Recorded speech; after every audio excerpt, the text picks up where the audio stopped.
Have you ever brought someone home from the hospital and felt in your gut that whatever came back wasn't really them? It looked like my daughter. It spoke like her. But I swear to you, something else came back in her place. This is not just a story about grief or trauma.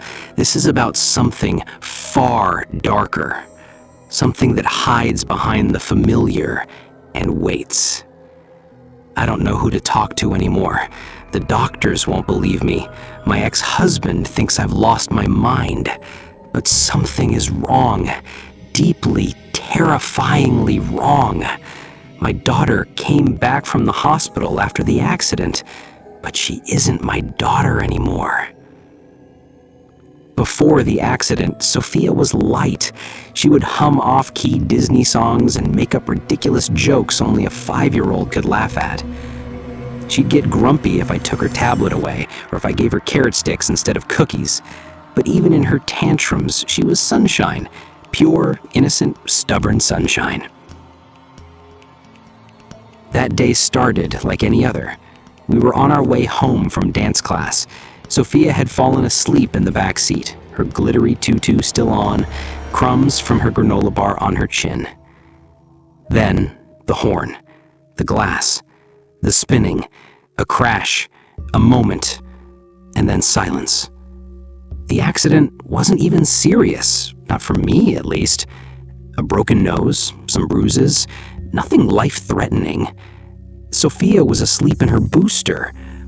The medics said she barely even moved during the crash, but protocol said she needed overnight observation. I watched them wheel her away, her little hand poking out from the blankets. I should have never have let them take her out of my sight. When I picked her up the next morning, something was wrong. She clung to me tightly, not scared, not crying, just possessive, like I was the only lifeline she had. The nurse who handed her over had the coldest eyes I've ever seen, almost like she pitied me. "You can go," she said, just like that. No papers, no explanation. Sophia didn't speak much on the way home. No complaints, no "I'm hungry," no giggles, just staring out the window.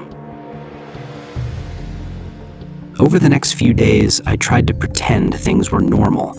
I bought her favorite snacks, turned on her favorite shows, but something had changed. She didn't eat, didn't laugh, didn't even blink sometimes. I found her in the living room once, lining up Teddy Grahams and Oreos in perfect symmetry, each piece exactly spaced, like a ritual. When I picked one up to tease her, "I'm gonna eat this cookie," she snapped, "Don't." That word hit me like ice. It wasn't angry or childish, it was threatening. I had to get a new car. Mine was totaled, and the bus routes were unreliable. Sophia sat through the entire 2-hour process without whining, no phone, no snacks, just sitting, staring. The salesman joked, "She's a quiet one." I forced a laugh. She never used to be quiet. When I finally strapped her into the new booster seat, which she didn't even complain about not being pink, I saw her smile for the first time in days, but it didn't reach her eyes. "I like this car better," she said, like it was a fact. I asked her why. She didn't answer. That night, I tucked her in like always, kissed her forehead. "You're cold," I whispered, wrapping her in a warmer blanket. She looked at me with those same hollow eyes, and then in the voice of someone much older than 5, she said, "Daddy can't stand the sight of you." I froze. "What? You ruined everything?" I stepped back. That wasn't my daughter's voice. Not the pitch, not the tone, not the hatred. Then, just as quickly, she smiled sweetly. "Good night, Mummy." I called her pediatrician. "We don't have a Sophia Brown on file," they said. "She was just in your system." "Ma'am, she was removed by her father." I tried to stay calm. Called my ex-husband. Voicemail. When I finally got through to a walk-in clinic, I bundled her in the car and drove through nausea and panic. I kept checking the mirror. She was there. Quiet. Still. We reached the clinic. I went in. She's not in our records, the receptionist said again. I turned to point her out. Sophia was gone. I ran through the clinic, the halls, the parking lot. Finally, I saw her sitting in the car, buckled in, silent. "Sophia!" I shouted, yanking open the door. "I didn't leave," she said calmly. "You left me." A police car pulled up. "Ma'am, Samantha Brown?" "Yes, thank God. I need help. My daughter—" "I need you to leave the premises." "What? My daughter is sick." The officer's face was stone.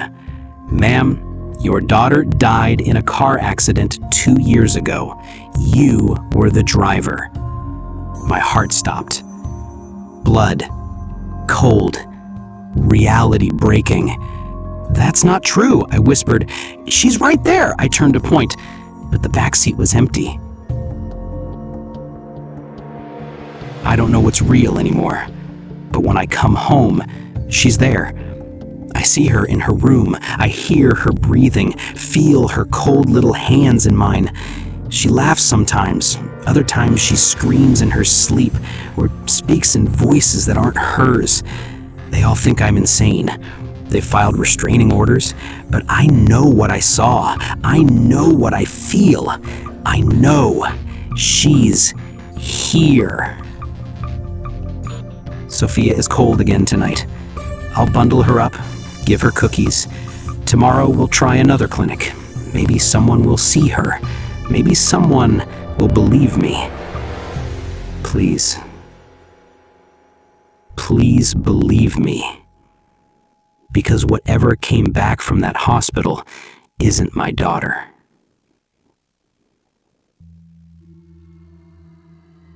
Still watching? Good. Let me ask you something.